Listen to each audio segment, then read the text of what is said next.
I'm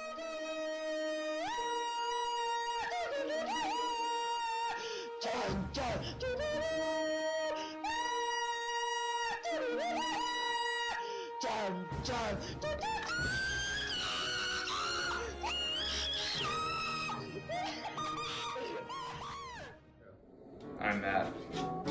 I'm Devin. I'm Dylan. I'm Nick. I'm Jared. Greetings, fellow nature enthusiasts. My name is Jared, and I was the cartographer for this project. As a cartographer, it was my job to take down and map out the layout of the land. This was accomplished by surveying our area and getting a good depiction of how our section looked like, so I could then accurately put it onto paper. Our forester Matt helped me out by giving me a good reading of the trees we wanted to target to plot on the map. I made 2 maps in total. The first map, in green, has a list of the major trees and a canopy guide to show one reading it how the canopy looks in relation to the whole section. The second map, in yellow, has a layout of where the shrubbery. Our quadrant had 2 paths within it.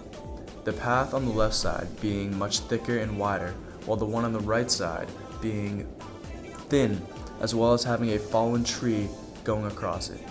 Along with the paths, we discovered a mound on the right edge, reaching about 4 feet off the ground. Above that mound was a group of fallen, dead trees, each having fallen in a different direction. I'm Matt, and I am the forester. As the forester, I was responsible for measuring the height, diameter, and boards feet of the various different trees in our quadrant. I needed to work with Jared, our cartographer, to plot the location of trees, and our naturalist Nick in order to identify the trees I measured. In total, we had 14 trees qualify for boards feet measurement. To qualify, the tree must have a diameter of 10 inches. The total boards feet for our quadrant was 1,919.99 cubic feet. In case you didn't know, boards feet is the feet of boards that are 1 inch thick that can be produced from a tree. We took this measurement from the 14 trees, and that is where our total number of almost 2,000 boards feet came from.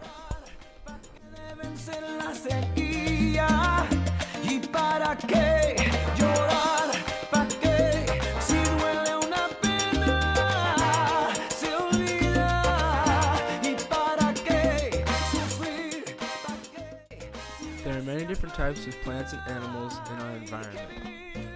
Squirrels cannot digest cellulose and rely on foods that are rich in protein and carbohydrates, such as the acorn. Geese have 3 species: the genera Answer, the gray geese, the Bronta, the black geese, and the Chen, the white geese. The mallard is thought to be the most abundant and wide-ranging duck on Earth. Coyotes are omnivores, as they will eat both meat and plants in order to survive. They mostly hunt small animals such as rabbits and small rodents. They can reach a speed of up to 43 miles per hour and can jump over 6 to 7 foot high fences. White-tailed deer are very timid and scared animals. They look for food at dawn and at dusk. When they get startled, they will wag their tail and will run away at speeds up to 30 miles per hour. The garter snake are mostly harmless, medium-sized snakes. It is the state reptile of Massachusetts.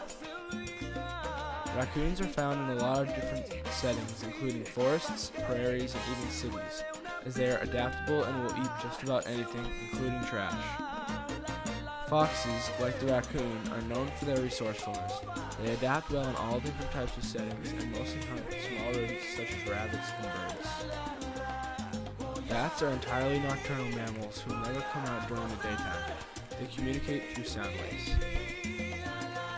Snapping turtles can grow to be very large, often growing to weigh up to 75 pounds. A snapping turtle's beak is capable to bite a finger or toe off of someone. Turkeys are a very common animal in New England, although at one time almost going extinct. A common misconception is that turkeys cannot fly, but in fact they can. They were named after the country of Turkey, as they are commonly found there. More than half the world's rabbits live in North America. Although they are commonly fed carrots, they cannot live on carrots alone. Rabbits often live in groups, and European rabbits live underground. The panther is a member of the big cat family. They are powerful, elusive animals who have adapted well to various places in the world. They are also the mascot of a very famous school called Franklin High School. Ladybugs consume plant-eating insects and are very helpful for farms as they protect crops. Honeybee are very social animals. They have groups called colonies, which is comprised of a queen bee, drones, and workers. Butterflies, as many people know, start out in a cocoon and develop in the cocoon until they are able to live as a full butterfly. Grasshoppers are considered one of the most historic herbivores in our time, and they can be dated to the Triassic time over 250 million years ago. Fireflies use their light in order to attract mates or to attract prey during the nighttime. Moths are nocturnal relatives of the butterfly. Red ants, or fire ants, get their name from their ability to inflict painful bites. Stink bugs obviously get their name from the ability to excrete a stinky odor when it feels threatened. We also have 5 different types of trees in our section: the swamp white oak, the pin oak, the white pine, and the American beech.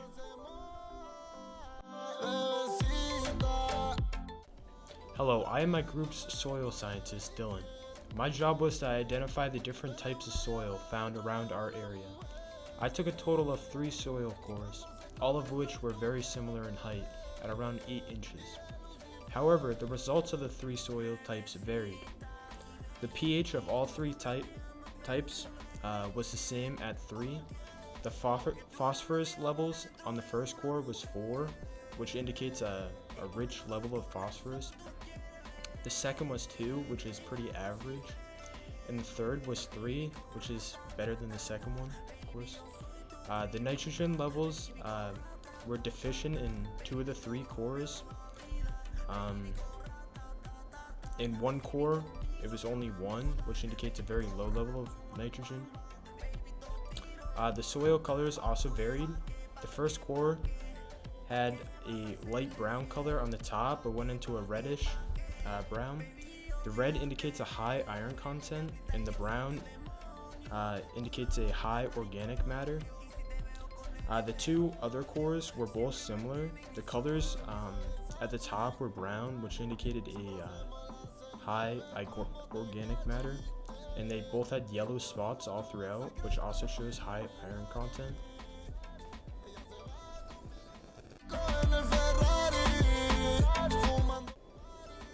So as the aquatic scientist, my job was to collect a freshwater sample close to the location of our quadrant and monitor the quality of dissolved oxygen, phosphate, nitrate, and the pH of the water.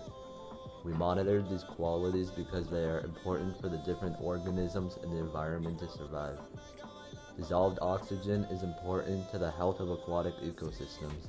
A high level of dissolved oxygen is very healthy for aquatic organisms. Phosphate are the nutrients needed for plants and animal growth, and is a fundamental element in metabolic reactions. High levels of phosphate leads to overgrowth of plants, increased bacterial activity, and decreased dissolved oxygen levels. Nitrate is the nutrient needed by all aquatic plants and animals to build protein.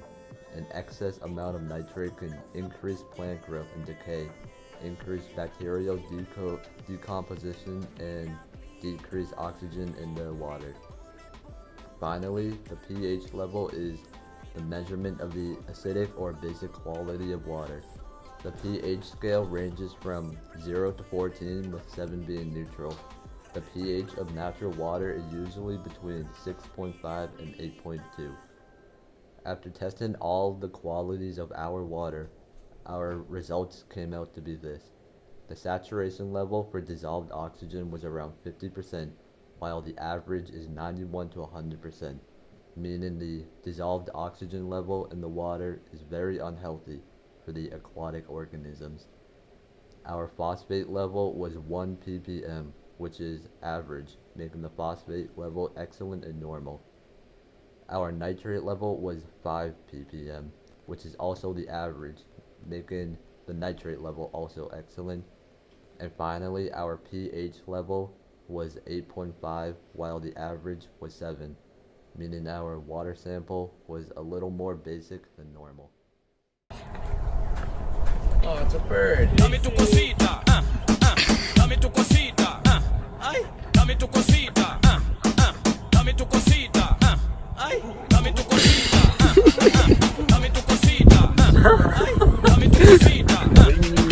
Muerde para aquí, muerde para allá. Dame tu cosita, ay, toma. Dame tu cosita, ay, toma. Cosita. Dame tu cosita. Now that you got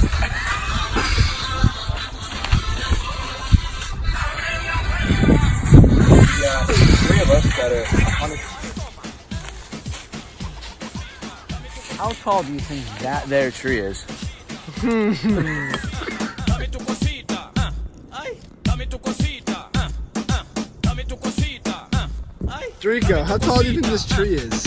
Dame tu cosita, ay, dame tu cosita, Muerde para aquí, muerde para allá. I agree. I agree. ay, toma. Dame tu cosita, ay, toma. Cosita. Dame tu cosita, ay, toma. Dame tu cosita, ay, toma.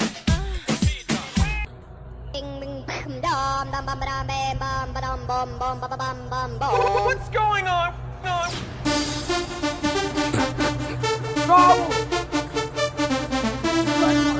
Ding, ding.